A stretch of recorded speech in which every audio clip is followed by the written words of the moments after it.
Do you want to flip cars but you have no idea what type of cars you should even buy? Well, that's a good question that could play a huge part in how long it takes to sell, how much work it could take to get that car ready for sale, or if that car has a high chance of being a lemon that could potentially lose you a lot of money. So to help with that, I'm going to be giving an entire tier list of the best Japanese cars to flip for profit. Let's get right into it. And first of all, before we get right into the whole tier list, I did want to mention I also put together a full training covering exactly how I make $5,000 to $10,000 per month flipping auction cars. We're working under 10 hours per week. This is going to be key for the people that want to get into flipping cars and they're still working their job and they want to start making that transition and start doing things as a full-time basis. I give a lot of good stuff in this training. Make sure you go to the link in the description below if you want to get access to it. Realistically, you can make profit, just saying this now, you can make profit on all of the cars that I'm going to be showing right here.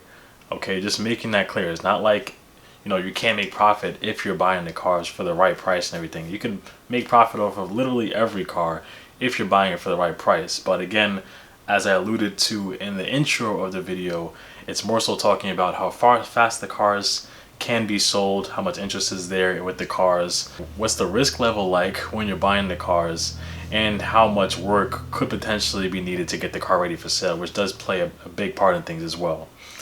But first, just kicking things off, we have the Honda Civic.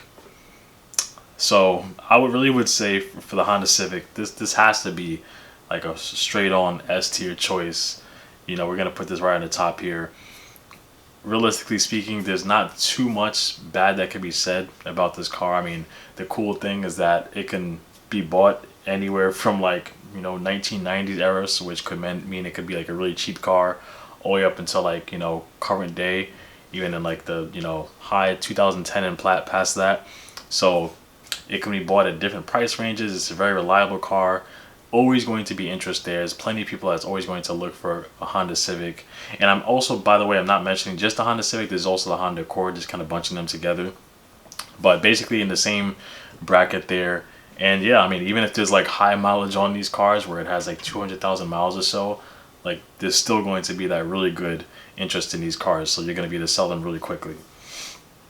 Next one right after that, kind of along the same theme. Realistically, this is the Toyota Camry / Toyota Corolla.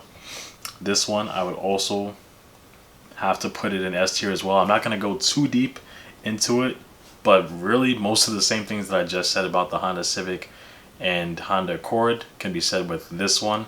Really, like I said, regardless of what the market is, what's happening with, if people have a lot of a big budget to spend or a small budget to spend, there's going to be some type of Toyota Camry or Toyota Corolla for them. So just realistically speaking, there's no way it cannot be one of the best cars to sell. Right after that, we got the Acura TL right over here. And with this one, I really would have to say this would generally be, I would consider it an A tier type of car. I wouldn't put it up there with the Honda Civics and all. I would put it into A tier if it wasn't for the fact that their transmissions, the automatic transmissions really are not too great. If you're going to be, especially if you're buying these from an auction, you really got to make sure that you're buying them at the right price, because the automatic transmission, they tend to fail. The manual ones, they could come in manual too. The manual ones are a lot better, but just for that fact in itself, I'd have to put it into B tier. But besides that, I mean, it's still a really reliable car. It's very easy to work on as well. Most of the same things that could be said about a Honda Civic and stuff would apply here as well.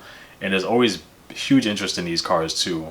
If you do have a good one that's up for sale, it's generally going to go really quickly as well. I've sold these cars literally within a day or 2 days, or even the same day that I've posted the car up for sale, I've sold these. So these are great to have, really.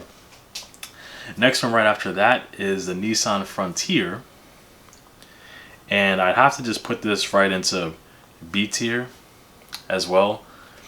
So first of all, I mean, this is a pickup truck, and the thing with it is it's not a bad pickup truck, honestly. And for the people that might have a Frontier, yourself, cool. From what I've heard, they're reliable trucks, they're good for work and stuff like that.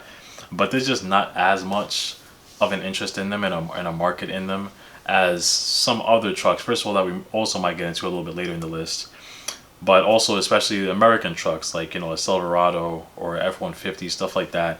They tend to just have a lot more interest in these cars, just in general, especially for the people that want to use them for work and stuff. So that's why I would more so put it in the B tier. But overall, it's not a horrible car to sell. It still is something that, you know, could be good as well.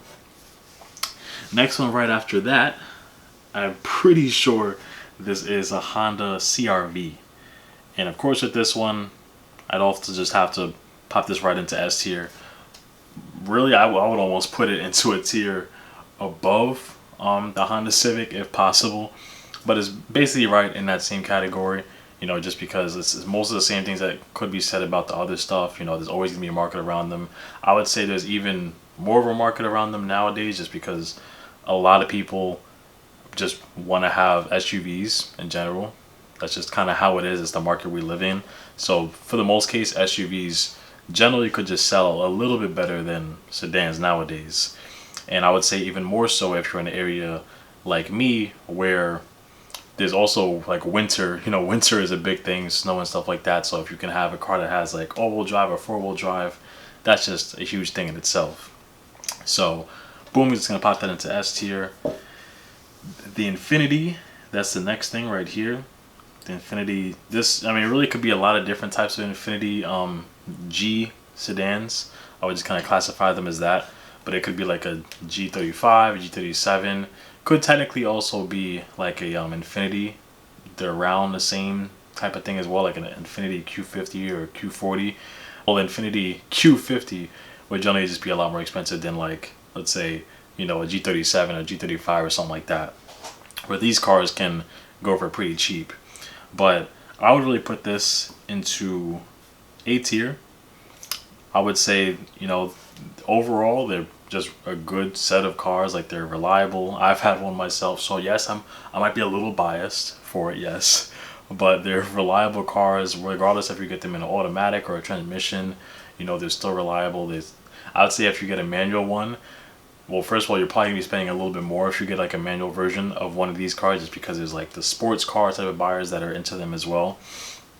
But regardless of them, you know, they're gonna have a good market around it, and they sell really quick. You know, they're generally pretty easy to work on. This is a V6 that's usually in these, so it's a little bit less like area to work on than, like, let's say like a Toyota Corolla. When you open a Toyota Corolla, you open that hood, there's so much space to work underneath. So like even just doing like most jobs in the engine bay are just going to be really easy compared to something like an Infiniti with like a V6 engine or something. It's just not as much work, you know, as much space that you're going to be working with. So there's just that in itself. But overall, still, I would definitely recommend just selling this car as a whole and buying this car, just because there's always going to be a market around them.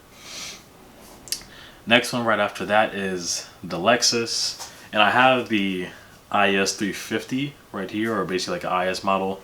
But really, I'm not going to go into every single Lexus. Really, there's not even a crazy amount of different Lexuses that's available for sale for around the price range that I'm thinking. Because realistically, when I'm even talking about this tier list, I'm overall thinking of like, all right, let's say a car that could maybe be bought for like under $6,000, you know, or under $5,000, because that's the cars that could sell a lot quicker. You know, generally speaking, I wouldn't recommend people buying a car to flip that's like $10,000 or so, you know. So let's say for that price range, yeah, I mean, there's like the Lexus IS, there's Lexus GS, there's a couple different sedans and a couple different SUVs, and as a whole, I basically would just put them into B tier. And some people might be like, well, wait a second, like, it's a Lexus. How are you putting a Lexus in a B tier? It's a great used car, it's luxury, all that stuff. Yes, that's definitely true, but at the same time, like, just because of the fact that these can't really be bought for too cheap, you know, some of these other cars like a Honda Civic, a Toyota Corolla, stuff like that, especially if they're a little bit older, you could get them for literally like $1,000 to $2,000. Whereas a Lexus, unless it's like something really wrong with the car, generally speaking, you're not going to be able to get these cars for too cheap. So it's just going to be out of the price range for most people to even buy, to be able to flip. So just taking somewhat of that into account, obviously everything else is great about it. It's generally going to be pretty easy to work on. Most of the things that I could say about the Infiniti are the same with this, but just Lexus cars are just, they're just kind of like tacked on with a little bit extra fees because of people know how reliable they are, so I mean, you could buy a car like a Lexus that has like 190,000 miles and it could still sell well, which is nice in itself. But at the same time, you could literally buy a Lexus for 190,000 miles and it could still be like $4,000 to $5,000, so that's just kind of how it is. So it's gonna, it's not gonna be in the best price range for most people that's getting into flipping cars. Next one right after that would be the Honda Odyssey. And this one I would actually put into S tier. So, I mean, it's really what most of the things that would be said with some of the other cars that's in the S tier lineup. But just with this one, I mean, it's just catered towards like bigger families instead. That's really it. But these are obviously really reliable cars as well. All the same things that I said about some of the other cars, same with this one. But especially if you're in an area where it's like, I don't know, just different international, just like a different international type of area where there's a lot of different like different nationalities living in your area, but just with bigger families, they're gonna kind of gravitate towards cars like this in general. But these, they just get like, a lot of attention. Generally, you could post it up for sale today, and if it's priced right, you literally could sell it in the same day or the day after potentially. But definitely recommend that car as well. Next one right after that would be a Nissan Pathfinder, and I would actually put that into A tier. And it's primarily just because it's kind of like a couple of things. It's close to actually how a Nissan Frontier is. Not exactly the same demographic. Nissan Frontier is more so for like the working people and stuff. The Pathfinder is more so just for like people that have a family but just need to do a little bit extra utility stuff with it. But just overall, the nice thing with these cars is that you can buy them for really cheap. Potentially, like you could get a Nissan Pathfinder for in that like $1,000 to $2,000 range, or even cheaper potentially. I bought one myself. I bought actually multiple Pathfinders within that price range, and it still made me really good profit after selling it as well. The only thing I would say, I put a big asterisk on this, the only thing I would say is that I would still stay away from the ones that have a CVT transmission in it. So I believe they started around like 2013 and 2014. That was when Nissan started putting the CVT transmissions in these cars as well. And at that point, just stay away from it. Don't even try to take a chance with it, from what I would say. But the ones before that, like they had automatic transmissions, they've been reliable. They have a good market around them where you could sell them quickly as well. Usually not too much going on with them in terms of like a lot of different common problems that could pop up. But yeah, I mean, you could buy them pretty cheap too. Next one right after that, this is the Honda Pilot, but it could also kind of be like the Acura RDX as well, because they're basically around the same car in a way. But I'm gonna put that into B tier. And the reason for this, from what I see, that it's not like it's a bad car in itself. Still reliable, still has like not a crazy amount of bad things that could come up with it, as in terms of like a risk factor of problems that it could have. But from what I've seen, it just doesn't have the same market as some of the other cars above it. Like let's say you post up something like this for sale. Generally speaking, not only from what I've seen, but also from like people that I've mentored and students that I've had and stuff, like it just takes a little bit longer to sell these cars. People just doesn't seem like there's as much interest in these cars as some of the cars that's above this, let's say in like the A tier or the S tier. That's really the main thing with it, but it's still not horrible cars to have. Right after this is the Toyota Tacoma / Toyota Tundra. And with this one, I would normally, I mean, as you've seen, the other Toyota cars have been, like S tiers, so I would normally want to put it into like a S tier lineup as well for the people that are trying to sell like a work truck. But at the same time, some of these older Toyota trucks, like in the 2000s era, they have horrible rust problems. That's like the big issue with them. So, I mean, if you're not in an area with rust, let's say if you're in an area like down south, or I don't know, like by California in the west or something like that, then cool, it's not too much of a problem. And actually, at that point, it really could move up to being either like A tier or S tier. But because of that, just because of the rust itself being a huge issue, where it can literally have like, I mean, you can search up your own stuff about it, but Toyota has actually gotten into a good amount of issues just because of this one problem in itself, like the rust issues with their older trucks, where they might have had to do recalls, or people having like lawsuit claims and stuff like stuff like that against them. So for that reason, I would just put it into B tier, just because I mean that's just a possibility. You might end up buying a car like this from the auction, or maybe from private sale, get it home thinking, well, let's say if you didn't even check up the car enough, and then you might end up finding out that there's like some serious rust problems that have to be fixed before you can even sell the car, to actually, before it could be like a reliable car to sell, because you don't want to sell some junk to people and it ends up coming back at you and biting you in the butt because it's basically like a lemon, you know. And that's how some of these cars are. Like if you don't fix these rust problems with their frame, like that's the main part that really gets rusted out, then it could be a huge issue in itself. And then of course fixing that rust problem could be really expensive. So that's that in itself. Next one after that is the Toyota Prius. And this one is actually kind of a tough one, because Toyota Prius, I mean, you could actually buy them for pretty cheap. And along with that, there is a decent market around them. Like you can, if you looked on Facebook Marketplace or something like that, you could probably find like hundreds of Toyota Priuses out and ready for sale. So there is a good market around them. But the thing that makes it a little tougher is just because it's a hybrid. So since it's not only like the regular, engine and transmission with the car, it's also the electric battery. Generally speaking, if you get one that has like decently high mileage, like let's say well over 100,000 miles, it's going to be tough to sell unless you have some type of like record that show that the battery was just changed recently. But let's say if it has like 150,000 miles on it or so, and it's like a 2008 Toyota Prius, when it comes time to sell that, most people are going to be pretty wary of it and they're just going to pass on it, So because of that, I would probably put it into basically like either C to B tier. If it's, well, honestly, it could really flow from like C to A tier. If it's like low mileage, where it's like 100,000 miles or lower, it could be like A tier. But I'm just going to put it in C tier, just because a lot of the ones that you're going to see out there, especially if they're in that cheaper price range that's like under $7,000 or under $6,000, they're going to have higher mileage and they're probably not going to have the battery done yet, so that's just kind of how it is. Now, the Nissans. Nissan. Gotta love Nissan.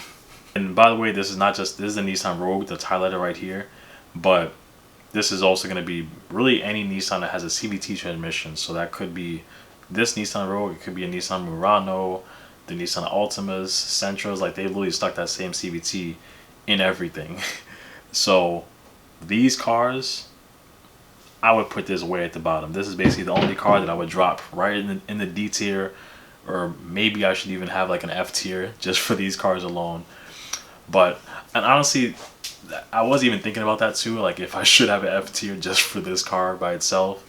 But the reason why I didn't is just because, well, first of all, the bad thing about these cars is obviously the transmission itself. I pointed to it earlier, even with the Pathfinder, just Nissan CVT transmissions are just completely trash.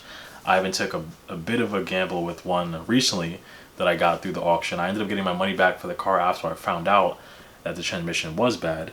But generally speaking, that's just been my experience with them. Like, most cars that you buy out there that are used, that have a CVT transmission, it's just a big gamble that you're going to be taking if it's actually going to be good, or if the CVT needs work.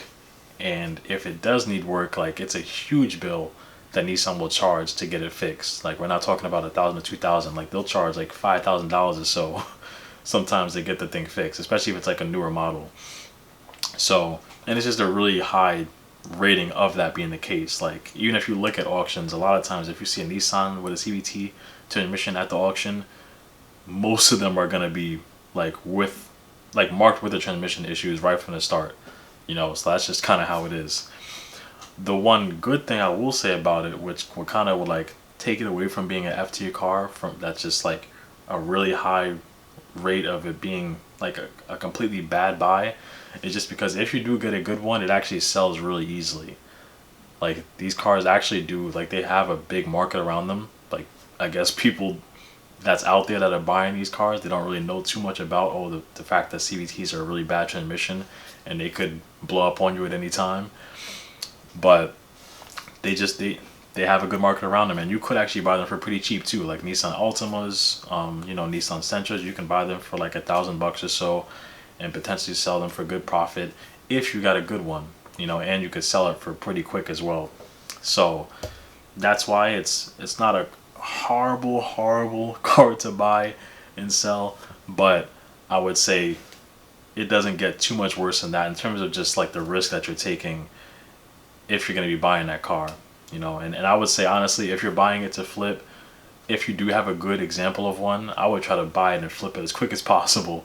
Not where you're driving it around for 100 plus miles, or I don't know, like 500 plus miles, because I feel like the longer you drive these things, if they're without a warranty and everything, the more of a chance it's going to be where something could pop up and end up breaking on you.